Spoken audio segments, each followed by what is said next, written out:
So hello everyone, today's video will be talking about how you can study in Germany for free. ये video उन videos में से नहीं है जिनमें कि आपको कोई स्कॉलरशिप के बारे में बताया जाता है कि आप ये एग्ज़ाम दे दो और इतनी सारी स्कॉलरशिप लेके आप फ्री में पढ़ लो, या फिर किसी काउंसलर के थ्रू लोन लेके चले जाओ।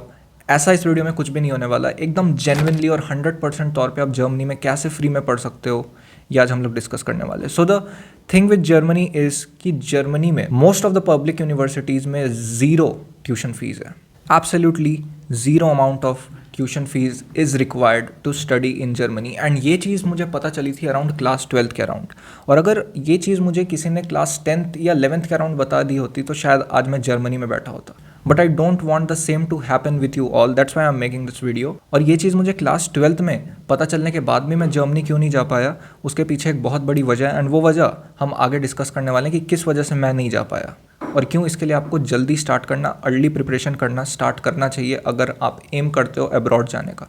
Now most of the counsellors आपको यूएसए के बारे में बताते हैं, आपको कनाडा के बारे में बताते हैं, आपको ऑस्ट्रेलिया के बारे में बताते हैं, क्योंकि वहाँ पर बहुत heavy amount of tuition fees होता है। So they get a ton of profit. और क्योंकि जर्मनी में यहाँ पर कोई ट्यूशन फीस का सिस्टम ही नहीं है पब्लिक यूनिवर्सिटीज़ में, तो काउंसलर को एज सच कोई प्रॉफिट उतना ज़्यादा मिलता नहीं है। तो आपको जर्मनी के ऑप्शन के बारे में कोई नहीं बताया जाता। इसके लिए आपने इससे पहले जर्मनी के बारे में काफ़ी कम सुना होगा या फिर आपने सुना ही नहीं होगा अब तक। तो इस वीडियो में मैं आपको सब चीज़ बताने वाला हूँ कि कैसे कैसे आपको अप्लाई करना होता है, कैसे कैसे प्रिपरेशन करनी पड़ती है और किस किस चीज़ों की आपको रिक्वायरमेंट होती है, एंड आप फाइनली कैसे क्लास 12th के बाद में आप जर्मनी जा सकते हैं। पर उससे पहले ये चीज़ भी जानना ज़रूरी है कि जर्मनी में पढ़ना एक अच्छा ऑप्शन क्यों है। चलो कुशल, मैंने मान लिया कि चल वहाँ पर सब कुछ फ्री है, बट क्या जर्मनी में पढ़ना एक अच्छा ऑप्शन है? क्या मेरा फ्यूचर सिक्योर्ड रहेगा? तो इसका आंसर है 100% येस, क्योंकि जर्मनी एक ऐसी जगह है जहाँ पर ओल्ड पॉपुलेशन काफ़ी ज़्यादा है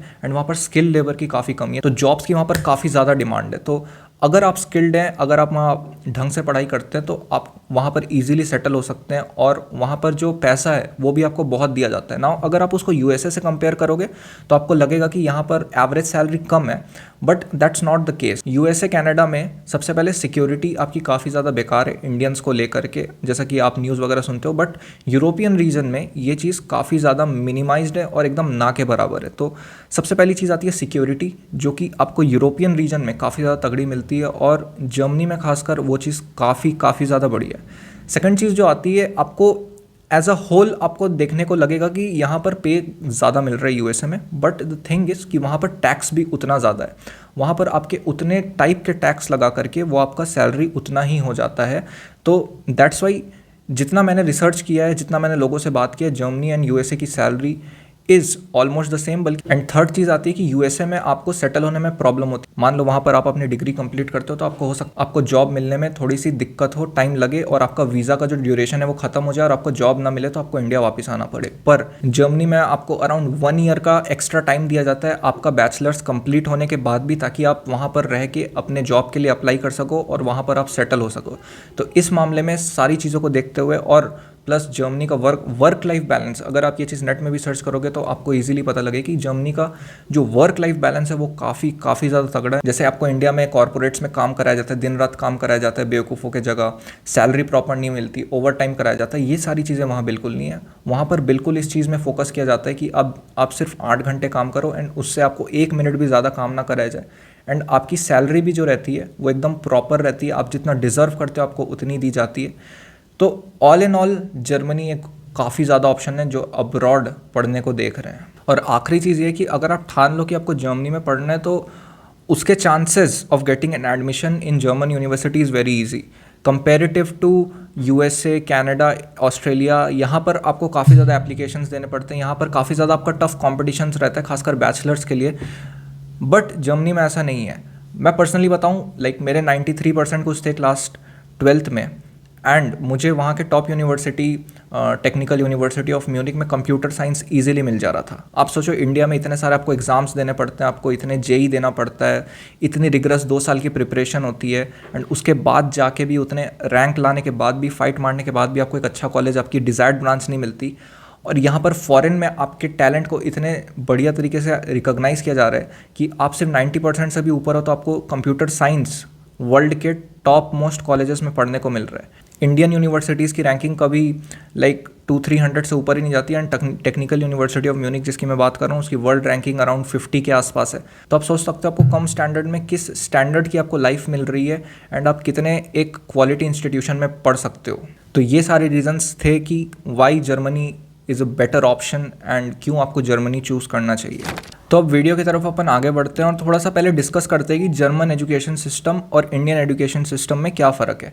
तो इंडियन एजुकेशन सिस्टम होता है 12+3 या 12+4 वॉटेवर जो भी आपकी डिग्री के हिसाब से होते हैं, मतलब कि आपके क्लास 12 होते हैं। लेकिन जर्मन में ऐसा नहीं है। जर्मन एजुकेशन सिस्टम में आपके 13 ईयर्स ऑफ स्कूलिंग होती है एंड 3 ईयर्स ऑफ, अगर मैं यहाँ पर इंजीनियरिंग को मैं एज एन एग्जाम्पल लेकर चलता हूँ तो 13 ईयर्स ऑफ स्कूलिंग है और 3 ईयर्स ऑफ आपकी इंजीनियरिंग होती है। तो ये एक बहुत बड़ा फ़र्क है। तो 1 साल का गैप आ रहा है क्योंकि हम इंडिया में तो 12 तक ही पढ़े हैं बट वहाँ पर हमारे 13 ईयर्स ऑफ एजुकेशन रिक्वायर्ड है।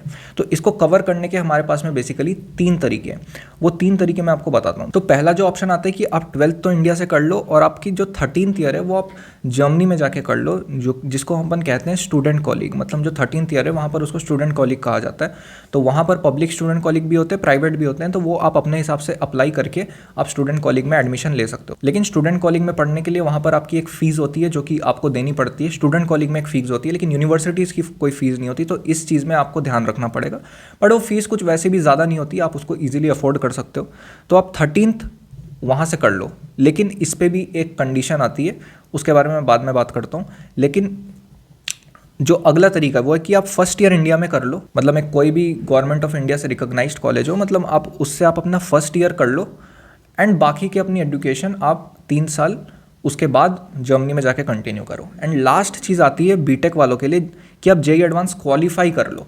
मतलब आप जस्ट जेईई एडवांस क्वालिफाई कर लो, वो जो आपकी क्वालिफाइंग लिस्ट आती है उसमें आपका नाम आ जाए तो आपको स्टूडेंट कॉलेज करने की ज़रूरत ही नहीं है। आप डायरेक्ट आप 13th स्किप करो और आप डायरेक्टली वहाँ जाके अपनी यूनिवर्सिटी की पढ़ाई शुरू कर सकते हो। तो ये 3 तरीके हैं आपको जर्मनी में जाने के लिए।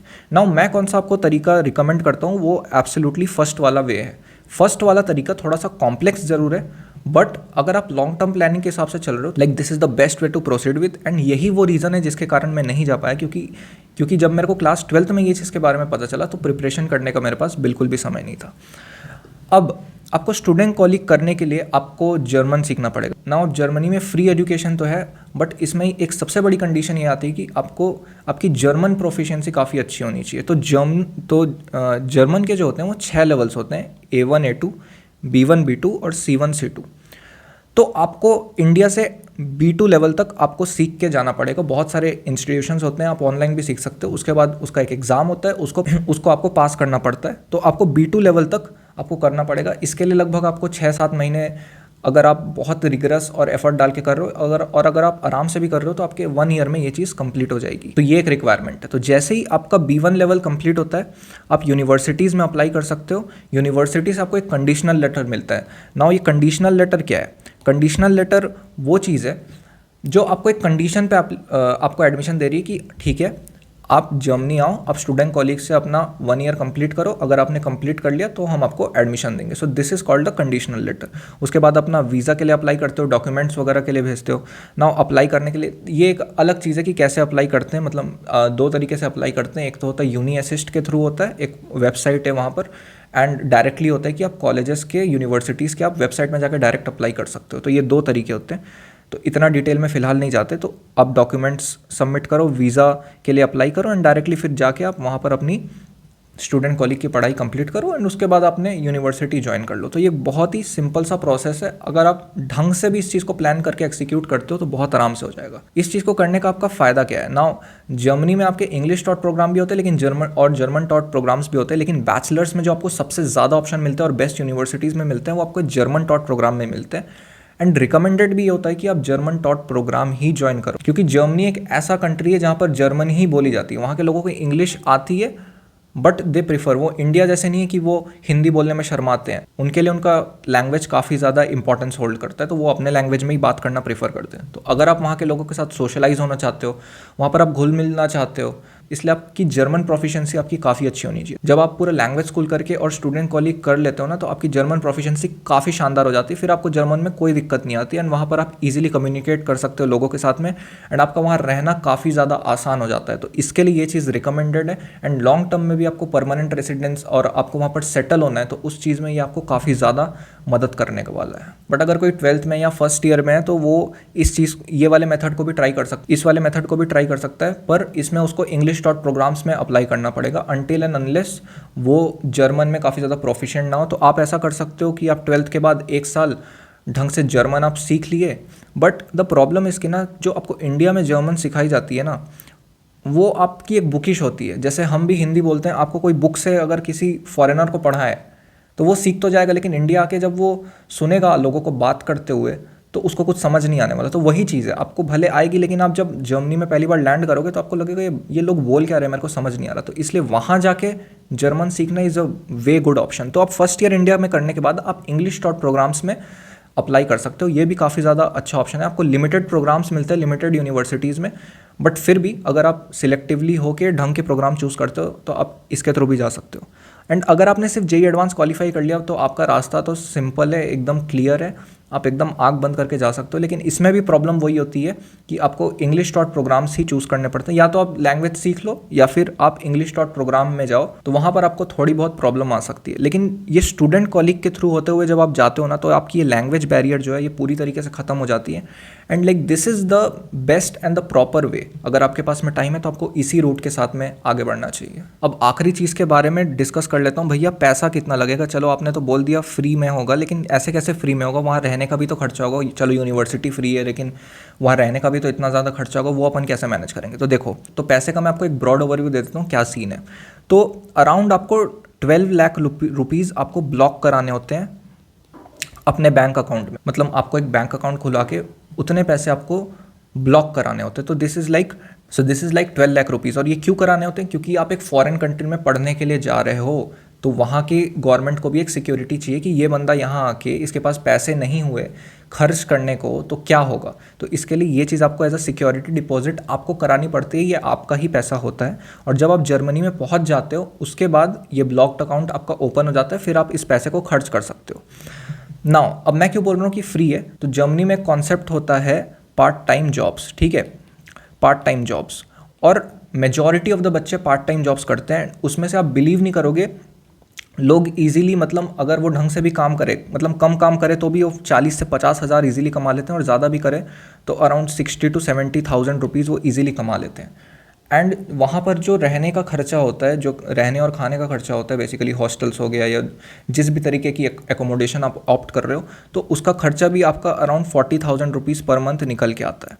तो टेक्निकली, और आपके पास टाइम भी बहुत रहता है। भैया आप बोलोगे कि भैया हम इतनी पढ़ाई करके और पार्ट टाइम जॉब्स भी कर लेंगे। हाँ बिल्कुल कर लोगे, और लोग कर भी रहे हैं, मेजॉरिटी लोग करते हैं जो जाते हैं वहाँ पर। तो आपको टाइम बहुत मिलता है और बहुत वेरियस टाइप की वहाँ पर पार्ट टाइम जॉब्स है। आप वहाँ टीचिंग कर सकते हो और बहुत सारी चीज़ें वो आप खुद का रिसर्च कर सकते हो। लेकिन मोटा मोटी मैं आपको बताऊँ तो आप महीने के इतने रुपए कमा लोगे कि आप अपना एकोमोडेशन और फूड ईजिली मैनेज कर सकते हो। तो टेक्निकली आपका ट्यूशन फीस जो है वो आपका ज़ीरो है, एंड आपको रहने के लिए आप पार्ट टाइम जॉब कर लो, वहाँ पर आपको ज़ीरो है। तो आपका 3 या 4 साल बाद में आपके बैंक अकाउंट में ये 12 लाख का 12 लाख ही एज इट इज़ रहेगा। तो आपको टेक्निकली एक भी रुपया नहीं लगा जर्मनी में पढ़ने के लिए। इतनी क्वालिटी एजुकेशन आप ले सकते हो, वो भी फ्री में। सो इससे बेटर अपॉर्चुनिटी तो और कुछ हो ही नहीं सकती। जो सोचते हैं कि मैं हमको अब्रॉड जाना है लेकिन पैसे नहीं है, तो this is like a brilliant option, you can go for it. And इसके अलावा भी अगर किसी बच्चे का मन हो कि मैं पार्ट टाइम जॉब्स नहीं करना चाहता भैया, देन ऑल्सो आप इंडिया जैसे जगह में अगर आप इंजीनियरिंग करते हो तो आज के डेट में आपको गवर्नमेंट कॉलेजेस में भी आपको इजीली 15 लाख रुपए का खर्चा आ जाता है। एंड आप उतना ही पैसा कैलकुलेट करोगे तो लगभग आपको उतना ही पड़ जाएगा वहाँ रहने और खाने का कॉस्ट 3 साल का। सो this is a good investment, और लगभग आपको इंडिया में आप जितने पैसे देकर पढ़ोगे उतने में आपका वहाँ भी हो जाएगा।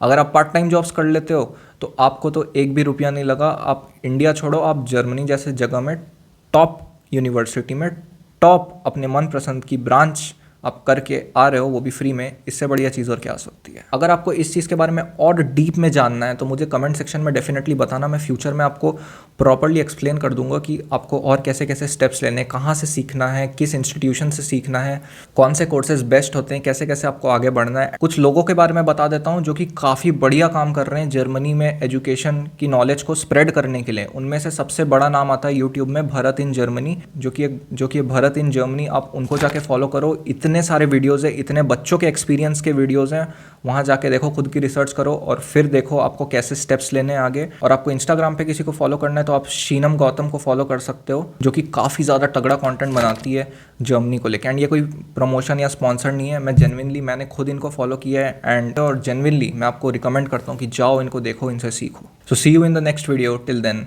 Bye bye.